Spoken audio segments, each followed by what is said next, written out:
Welcome back to Candid Conversations. I'm your host, Jonathan Youssef. Today we continue our conversation with Ivan Mesa and Brett McCracken, authors of Scrolling Ourselves to Death. If the first part of this conversation left you reflecting on your digital habits, this next part promises practical guidance. Now we will focus on the church. How can local communities foster true belonging and depth, helping us resist the pull of digital isolation? Stay tuned for actionable insights, stories, and strategies to help every listener navigate this digital age. Let me ask a question as it relates to different generations. You have those of us who didn't grow up with the smartphone, internet technology at our fingertips, and then there's the kind of what they call the natives, who that's all they've known. Is there a difference in needing to break down some of those things, or is it that older generations have adopted it to the point where those have just become second nature and they're almost like the natives? Does that question make sense? Like, when you grow up with it, you're not even aware that there's an alternative. Whereas, when I was in college, I was having to do research with old books. I was having to open them up and do like you described, Brett. I was having to read all of the content and then pull out the material and not just do a Google search and find it all out. Or is it that we're all kind of now on a level playing field, and now you think about artificial intelligence makes that all the more difficult because now everyone has access to the I don't even know what's the next level of strip mining, right? Like somebody's just bringing it to your table. Is that plugging you in? Yeah, you're just being plugged in. Right. Brain implants. They're coming. So does the younger generation need more development, more instruction in this area, or is it we're all kind of just together in this and need to be working, from an equal platform, equal standing, I guess?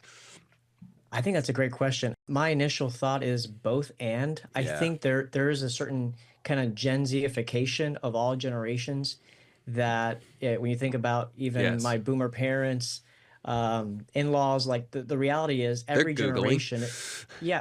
And worse than that. They're on Facebook more than anyone. Yes. Right.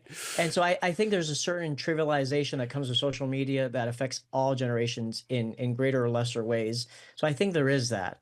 At the same time, I think there are just some unique issues that a younger generation, like I am in the middle of the millennial generation. And so I still, came of age, went into college without social media. Only later did that develop, later in college. And so for Gen Z, digital natives, I think there's a certain reality. And I see, another voice in this conversation is Jean Twenge. She has a whole book called Generations, where it looks at the different generational influences and how they think through all these conversations, how it affects their view of work, self-esteem, and then you start seeing the anxiety charts kind of going off up and to the right when you think about Gen Z and with the advent of the smartphone. So I think there's some specifics with Gen Z that I think only now are we kind of realizing the effects. And I think by God's grace, again, Jean Twenge, not a Christian. Another voice in the conversation is Jonathan Haidt, not a Christian. Yep. But they're speaking into this from a sociological perspective, seeing what it actually is doing to our children. And by God's grace, you start seeing countries like Australia banning social media for children, teenagers, especially with teenage girls. And so to kind of put a bow on your question, I think every generation is affected by this, but I think there are some generational specifics I think we need to reckon with. Yeah, no, I think that's really helpful. Well, that's our bad news, but there's good news. Churches need to buy the book so that they can help navigate this, because that's the thing is like you said, you wrote the book and then AI took off, and that, now you got to. It's moving so fast that nobody can keep up with it. So as the church, we have history, we have everything to our advantage, and we need to utilize that to say we have these things that are tried and true truths that are eternal, and we need to come back to those. So maybe let's take a few of the issues and topics that have come up as we've raised them, and maybe respond to how the church does that. Well, let's start with because we're talking about information age, and so there's the sort of saturation of information, but we also talk about social media and the sort of emphasis on the digital friend. So let's talk about the community, how the church responds in a social media digital friend age. Yeah, I mean, I think this is one of the areas where the church can really be a tangible um, alternative of showing people Yeah. another way to live, because we are an embodied community. Every local church provides this kind of familial, beautiful expression of community, and there's very few places in our society left that provide that. There used to be more, Yeah. back when like Kiwanis Club type things were common, or like Yeah. bowling leagues or That's whatever. right. Yeah. Now, like local churches are one of the last bastions of this kind of regular gathering of people, both for worship on Sundays, but also like social gatherings, midweek Bible study type things. Yeah. So I think what the church should do is really emphasize that and lean into that, recognizing that for digital natives, they are a little bit less skilled in social things, so they might be Yeah. awkward and uncomfortable. Yeah. So make it kind of um, a welcoming place that is as safe as it can be for Yeah. people who are skittish of that, Right. but also just challenging digital natives, like with the idea that like, look, deep down that embodied, real face-to-face relationships are superior Yeah. than social media Yeah. friends and Yeah. likes and And we saw that influencers. with COVID, right? I mean, we all Yeah. felt the effects of not having that. We all felt the insufficiency of like Mm. Zoom gatherings.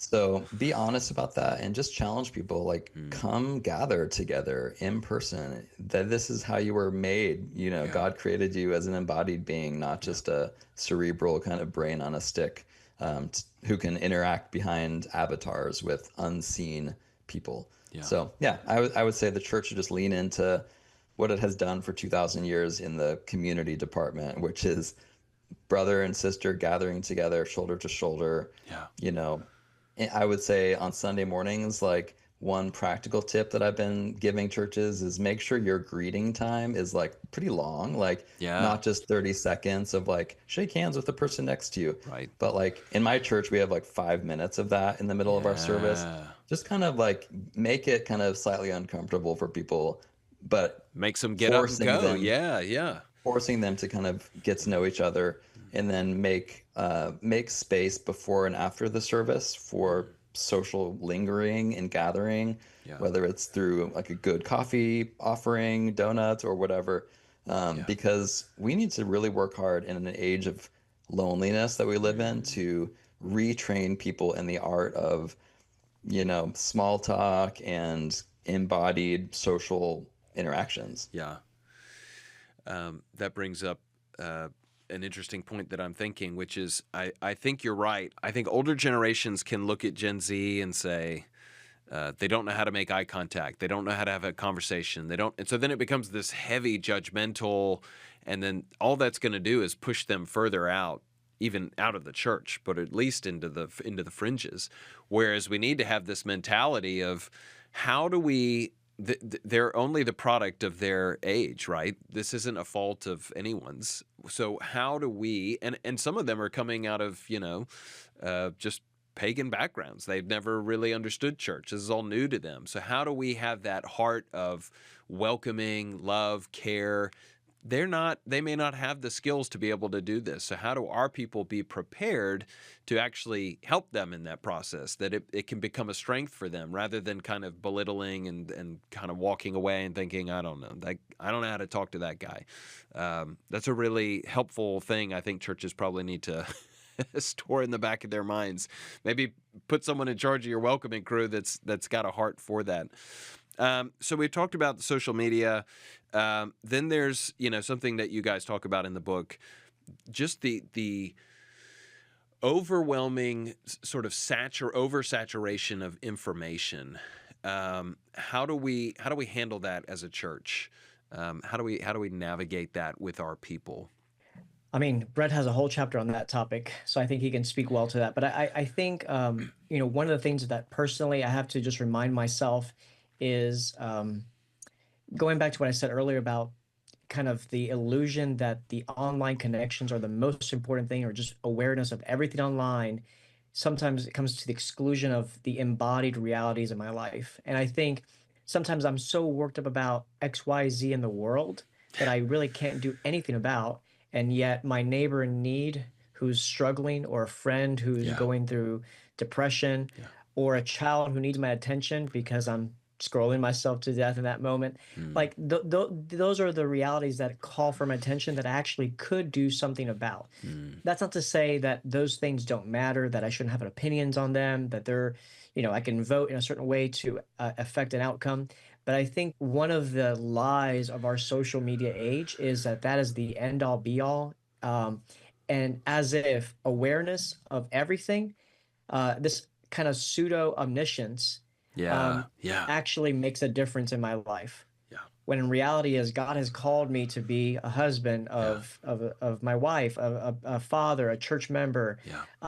And those are the things that I actually can do something about. So we should know in different ways, but I think we should be aware of the lies, the subtle lies that make us think that that is the most important, and it eclipses the other things in our lives where we actually have agency to affect the outcome there.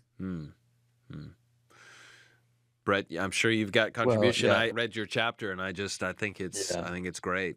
This is a big source of the grief and the mental kind of unhealth in our society, is we are just all bearing the burden of way too much information, and Way we're too so much. aware of Yeah. a world's worth of grievances and calamities and injustices all day, every day. Our poor brains and our souls are being bombarded with information about which we can't take action. And this is what I write about in the book, is Neil Postman's really helpful idea about the information action ratio, and how we are most healthy as humans in the way that we were created, and in the way that humans lived for most of human history, is there's a pretty even relationship between the information that comes into your brain and your ability to actually take tangible action in response to it.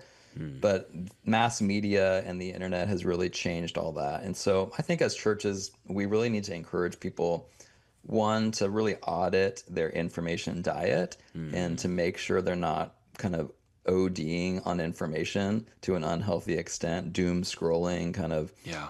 just so there's that first kind of auditing level. And then the second thing I think churches can do is just give tangible opportunities for people to take action on a local level to meet actual needs. Give them information about a real problem in the church community, another church member that you can help in a tangible way, or in the local community as a church. I think that we're wired to want to do something about problems. That's God's, he designed humans to be orderers of chaos, right? That was Adam and Eve's task. That's every human's task. We want to bring order to chaos. But the problem is the internet presents us with chaos that's like from all over the world that we can't really do much about except be aware of it. And awareness is not a tangible action of ordering. Yeah. So give your people a lot of options of like real genres of chaos in other lives in your community, other systemic issues in your city that they can take ordering action towards. I think that will ultimately give people just a more holistic health. They won't be burdened by this glut of information that they can't do anything about, and they'll be bound together with other members of the church community in doing the work of God, doing the mission of God, to reach people, in tangible ways locally. Yeah. Can I just give a pro tip here? Yeah, please. As an editor here, just the power of fiction to make these things a bit concrete. So it's easy to talk about this in general, but I think one of the subtle ways to encourage this is to read a novel that dramatizes this in in 1 year or over the course arc of one entire life. A few books that come to mind would be Marilyn Robinson's Gilead, or Wendell Berry's Hannah Coulter, or Alan Levi's Theo of Golden. Those are the three books that just came to mind that in one shape or form tell the life of a person in relational community through the vicissitudes of life, death, love, pain, suffering, all that.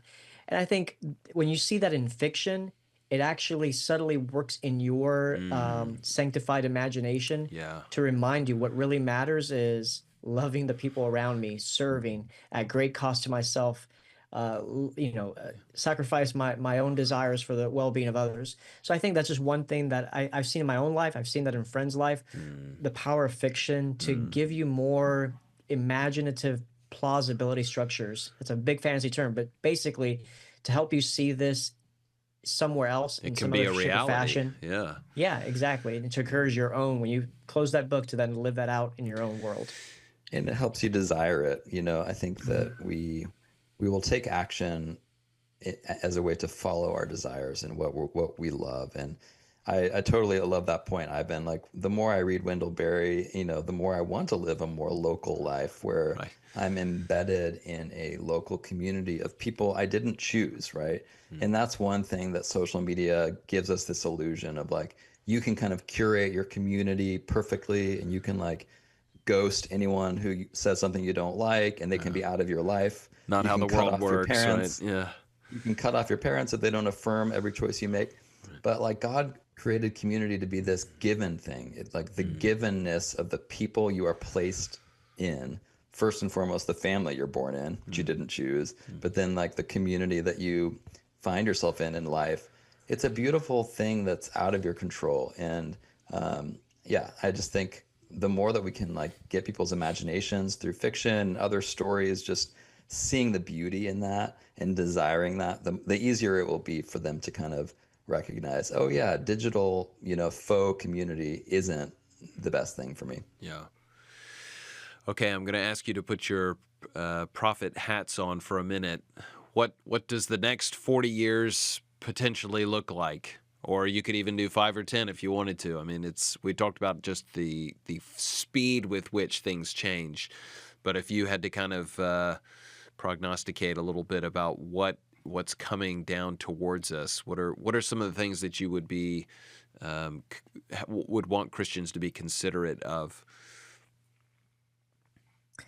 Oh man, this is where we're not really Considerate, not good. terrified of. I should explain. I was going to say 40 years is Terminator 2. Yeah, yeah.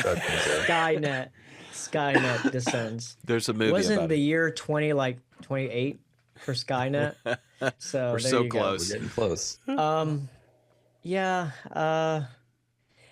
In the majority of my moments, I tend to be more pessimistic, and I think that just comes with the territory of being the editors of scrolling ourselves to death, like Postman was of amusing ourselves to death. I think even if we tend to be wrong, I think we need people like us who tend to be a bit more pessimistic about the future to at least serve as a guardrail Yeah. against the non-thinking, kind of go with the flow, early adopters, just this is all neutral. So I think I tend to be more pessimistic about the next 5, 10, 15, 20 years, 40 years especially. So I think the AI stuff, like every other day I wake up and there's some new development, like we just discussed earlier. Like we weren't even, I mean, when we started working on this book, it was still early infancy days of ChatGPT. Right. And there was a world of difference from, what was that, the end of 2022 to 2025. Yeah. So I can only imagine the next 2 or 3 years what's going to happen with that. But I think we're just going to need a lot more books like this to engage with what's going on. And I'm already seeing this as an editor in terms of writing abilities or kind of papering over incompetence in different industries. So yeah, you asked the resident puddleglum to give his prognostication, and you got it. I think I end on this with the epilogue, but just to say, even in my most kind of pessimistic moments, I think thinking Christianly about this or any Yeah. other topic, Right. you have to be hopeful. You have to. Because at the end of the day, I'm not relying on what is coming out of Silicon Valley or what Sam Altman or Elon Musk are brewing up, or the potential kind of existential threat to humanity. Right. I think by and large, I have an undercurrent of hopefulness because my hope rests on Christ's promise to build his church, and the gates of Hades will not prevail against it. Amen. And so I think there's some challenges, no doubt, but I think fundamentally the Lord will be faithful. we'll still need the church to be the church to proclaim the gospel in this sea of whatever tech dystopia or not that we have. Yeah. And I think that gives me hope. Yeah. Yeah. Ivan has a great epilogue at the end of Scrolling Ourselves to Death, where he uses the example of Amazon. It was Jeff Bezos, Ivan, who focused not on what was going to change in the next decade or so, but on what won't change in terms of what consumers want and need. And I think that's the posture that Ivan is saying, and we're all saying in this conversation, is the church needs to focus on how we can be the church as the church has been throughout generations of flux and change. And history has gone through so much tumult, and we're entering a phase in history where maybe flux and tumult are going to be crazier than ever, and we don't know what the next few years are going to bring. And rather than try to catch up with the trends and be on top of the trends, I think churches are usually better served just like focusing on what have we always been about as the bride of Christ in this world of trouble and tumult. How can we offer people stability and hope that transcends all that? What gives me hope is seeing signs that the generation that has been raised in the constant flux of digital life is actually seems to be seeking stability, and Gen Z is starting to come back to church. The data is showing there's like a return of young people to church, and I think part of that is this like exhaustion and dissatisfaction with digital life. It isn't leading to their flourishing, and there's more and more empirical evidence of this. And I think Gen Z and Gen Alpha just intuitively know I'm not doing well here because of this technological environment. I need a better story. I need a better answer. And I think the church stands ready, as we have in every generation of history, to be that better story and to be that better answer. And so I think that gives me hope that if we are just the church and we're faithful and we gather people together in loving community of transformation around the gospel of grace, that is how we're going to serve people. And I think people will find that to be an attractive option. Yeah. Well, we've done it for 2,000 years, and I think as the Lord tarries, we could go 2,000 more if need be. Right. If Skynet doesn't take over in 40 years, we're still here.